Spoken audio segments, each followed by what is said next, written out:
Okay, let's run a quick simulation. Right. It's 6 a.m., the alarm goes off, Yeah. and it is aggressive. You're barely awake. Yeah. You stumble into the kitchen, eyes half open, and you reach for that giant plastic tub on top of the fridge. I knew this feeling. It has a label that screams something like chocolate peanut butter bliss or, neon cherry limeade explosion. Oh, of course it does. You scoop it, you mix it, you drink it, and it tastes, well, it tastes pretty good, maybe even great. If the chemist did their job, yes, it should be a pleasant experience. Exactly. But here's the question I never asked myself, not once, until we opened up this specific stack of documents for this deep dive. If you strip away that chocolate bliss and you remove all the flavoring agents, what are you actually drinking? What does a raw vitamin B complex or a heap of amino acids or a pulverized mineral blend actually taste like? I can tell you right now, it is not bliss. No, it is not. From what I've learned reading through this, it's usually metallic, bitter, chalky, or just straight up chemical. Yeah. It's the kind of taste your body instinctively wants to reject. Right. And that realization brings us to today's deep dive. Yeah. We are peeling back the label to look at the invisible, highly technical, and honestly kind of chaotic world of supplement flavoring manufacturing. It's a fascinating industry because it really sits at this massive three-way intersection. You have hard chemistry, we're talking molecular level stuff. Right. Then you've got culinary arts, making things delicious. And then there's this huge global logistics network just trying to hold it all together. And to guide us through this maze, we're analyzing the internal processes, service descriptions, and even client logs of a company called Superior Supplement Manufacturing, or SSMFG. These guys are a major player in the U.S. Right, and looking at their documentation is incredibly helpful because they're what's called a turnkey manufacturer. So that means they handle everything. Everything. From the moment an idea is scribbled on a napkin to the moment a sealed bottle lands on a retail shelf. So analyzing their workflow gives us a full sort of vertical view of the entire industry. And the big takeaway for me right off the bat is that making a gummy vitamin taste like a strawberry isn't just about adding strawberry juice. It's a strategic battle against biology. A battle against biology. That's a great way to put it, because your biology is wired to reject bitter things. So let's get into that first big insight from the source material. The masking problem. I think most of us assume flavoring is like, I don't know, baking a cake. You add vanilla to make it taste like vanilla. In a kitchen, sure. But in industrial supplement manufacturing, the starting point is completely different. Okay. The source material explicitly states that raw vitamins, minerals, and these active ingredients are often naturally bitter, or they just have highly unpleasant base tastes. So you aren't starting from a neutral base like flour or milk. You're starting from a deficit. A huge deficit. You're starting with this tastes bad. So the first goal isn't even make it delicious, it's stop it from making the customer gag. Precisely. It's damage control first, delight second. And this leads to a really counterintuitive point in the documents about natural versus artificial flavors. Right. We live in a world where natural is the gold standard, right? Consumers see all natural, and they assume it's just objectively higher quality. Oh, 100%. Mm-hmm. If I see artificial flavoring on a label, I usually put it back. I think chemicals, I think fake. But look at what the manufacturing side says in these documents. The source notes that natural flavors are ideal for mixtures that don't have a strong, unpleasant base taste. Oh. They're delicate. They're subtle. But if you are dealing with something heavy, like a complex mineral blend that tastes like licking a rusted pipe, artificial flavors are actually preferred. Because they're stronger. Because they're more malleable. The documentation explains that artificial flavors can be modified more. They're specifically engineered tools for masking. That is fascinating. So a natural strawberry flavor brings the chemical profile of a real strawberry. But if you put that on top of a bitter vitamin... The bitterness just punches right through it. Oh, wow. Exactly. You end up with a bitter vitamin that has a faint, sad hint of strawberry. It's arguably worse than just the vitamin itself. It sounds like a rotting strawberry situation. Pretty much, whereas an artificial flavor can be tuned like a radio. The chemists can ramp up specific frequencies of sweetness or acidity to specifically cancel out or cover that metallic bitterness. So it challenges that whole consumer assumption that natural is always the superior tool. It does. In this very specific industrial context, natural might just mean inedible. It's like painting a wall. If the wall is smooth and white, you can use the light natural watercolor. But if the wall has a giant black hole in it, You need spackle. artificial flavor is the spackle. That's the perfect analogy. And the menu they have to work with is extensive. They list the classics: chocolate, vanilla, peanut butter. The holy trinity of protein shakes. Right. And there's a reason those are popular. Chocolate and peanut butter have these strong, complex, earthy profiles that are very good at hiding bitter notes.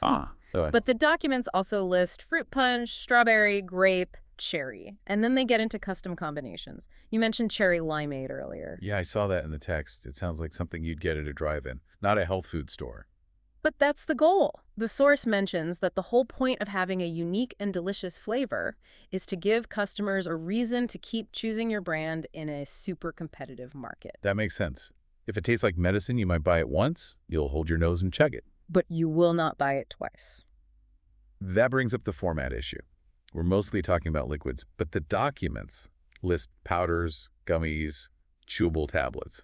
Does the flavor science change between a gummy and a powder? Drastically. Think about the texture. A gummy is chewed. It sits on the tongue, it gets in your teeth. The flavor release is slow. Right, sustained. A powder in water just washes over the palate and it's gone.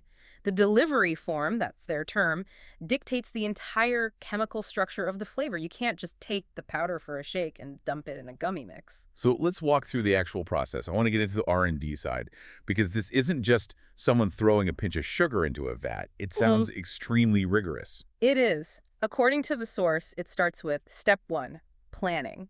And this goes way beyond just, I want grape. Okay. They discuss the delivery form, obviously, but they also have to lock down the desired color to match the flavor. Which seems obvious, but I guess it's not.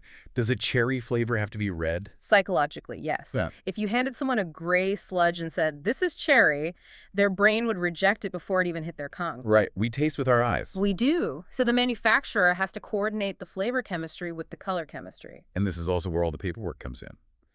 The source lists a ton of certifications: certified organic, kosher, halal, NSF, SQF. That's the alphabet soup of compliance. And it's critical because it limits your ingredients. If you decide in step 1 that you want a certified organic product, You've just eliminated a huge chunk of those artificial masking agents we were just talking about. exactly, you're playing on hard mode immediately. Yeah. You can't decide to go organic halfway through because the ingredients simply won't match. It has to be decided up front. Okay, so they have a plan. Red, organic, cherry gummy. Then comes the lab. Step 2, the lab phase. This is where they create something called flavor charts. I love the idea of a flavor chart. It sounds like something a sommelier would use. It's very similar. It's an iterative process. They develop a flavor, create a sample, test it, modify it, and retest. The source says they'll have the client test several variations. So you might taste test vanilla version 4 versus vanilla version 12. Yes, and version 4 might be too sweet, while version 12 has a better aftertaste. They just dial it in until it hits that sweet spot. And once that recipe is locked, Sealed in stone. they move to step 3, manufacturing. Measuring, processing, inspecting, packaging, and inspecting again. It sounds incredibly precise. But, and this is where I want to pivot, you can have the best recipe in the world, but you still have to actually make the stuff. And looking at the logistics section, man, the complexity just spikes here. This is the boring stuff that actually matters. This is where the rubber meets the road. Superior calls themselves a turnkey manufacturer. Turnkey. So we do it all. Right. It means they handle the entire life cycle. You don't get the flavor from company A, the vitamins from B, and the bottle from C. They handle R&D to final packaging. That must require a massive scale. It does. They claim access to multiple large production facilities across the country. And get this, they offer access to more than 95% of the industry's delivery forms and packaging configuration. 95%. That is Yeah. essentially everything. It's huge. It means whether you want a blister pack, a tub, a sachet, a glass bottle, a gummy, a capsule, they have a facility for it. But to support that, you have to have a robust supply chain. The source emphasizes that they vet suppliers for social responsibility and proper sourcing methods. Which is important. If I'm buying a supplement, I want to know the ingredients weren't sourced in some sketchy way. It's not just ethics, it's safety and liability. The facilities have to follow CGMP's current good manufacturing practices and FDA rules. It's a high compliance environment. You can't just mix chemicals in a bathtub. No. The documentation trail for every single ingredient has to be airtight. If the FDA knocks on the door, you need to show them exactly where that batch of vitamin C came from. Okay, so we have the chemistry of masking, the R&D flavor charts, the supply chain compliance. But my favorite part of this deep dive, by far, was reading the client stories. Yes, the testimonials and case studies. Because up until now, it sounds very sterile. We follow FDA rules, we have flavor charts, it sounds like a well-oiled machine. But when you read what the clients are saying, you realize this industry is actually chaotic. Things go wrong all the time. It definitely humanizes the process. It moves us from the ideal workflow to the reality of the factory floor. And there's one name that just keeps popping up. The fill factor. Phil. Who is this guy? Hmm. We have Dinesh Gayal and Neil Boren, two completely different clients, both specifically naming Phil. It's great. Neil calls him the point person who gives constant updates. Dinesh describes him as the lead guy who knows all things supplements. Every industry has a Phil, right? The guy who's just holding all together, the glue. It seems so, and it's a crucial insight. Dinesh specifically says that Phil helped create a strategy to see his vision through. It shows that even with all this automation and all these turnkey systems, you still need a human expert to guide you. The machines can mix the powder, but Phil solves the problems. Exactly. And speaking of problems, let's talk about the rescue mission story from Cameron Andrade. This one stressed me out just reading it. This one really illustrates the supply chain vulnerability. Cameron's previous manufacturer was 3 months late. 3 months. And they just ghosted him. Stopped answering calls. That's a nightmare for a business owner. Yeah. Your product is just gone. You have orders to fill and nothing to ship. So they switched to Superior, but, and this is the reality check that gives this source credibility, Superior also faced a delay. Right, they didn't magically fix everything, but the reason was different. Poor crop growth. That stopped me in my tracks. Poor crop growth. It is such a stark reminder that we are dealing with agriculture. We think of pills as these synthetic things from a lab, but a lot of this stuff comes from plants. It does. If the sun doesn't shine or it rains too much, the extract doesn't exist. If the harvest fails, the supply chain breaks. It doesn't matter how good your flavor chart is if the raw material isn't there. But what stood out to Cameron wasn't the delay, it was the transparency. He said they showed him a list of suppliers they were calling day and night to find a replacement. That's the Phil energy again. We have a problem. Here's the list of people we're calling to fix it. It transforms a disaster into a partnership. Then you have the complexity story from Ignacio Mancebo. This one blew my mind about the logistics we just talked about. The homeopathic tablet order. Yes, a very large homeopathic tablet order. He says no one else in the country would take the job. He was getting rejected left and right. Why? What was so hard about it? It required involvement from 4 different facilities. 4 facilities for 1 tablet. Think about that. Maybe Facility A processes the raw herb, Facility B creates the base mix, Facility C presses the tablet, and Facility D handles the packaging. You're moving product across the country 4 times. Coordinating that is a logistical nightmare. If Facility B is late, Facility C is just sitting idle. And he said Superior was the only one willing to help. It shows turnkey doesn't just mean we do it all. It means we can coordinate the chaos. And that theme repeats with Ryan Jacob. Ryan called over 100 companies on the NSF list. 100. 100 calls. I would have given up after 10. He actually talked to 20 of them. And he says Superior was the only one who could R&D his incredibly complex, patented proprietary product. So it sounds like they specialize in the too hard pile. I think that's accurate. When standard manufacturing fails, these complex networks step in. There was one more story that was just a great example of how granular this gets. Neil Boren again. The capsule size issue. Yeah. He didn't switch because of price or flavor or crap failure. He switched because his old manufacturer stopped making a specific capsule size. It's a detail most people would never think about.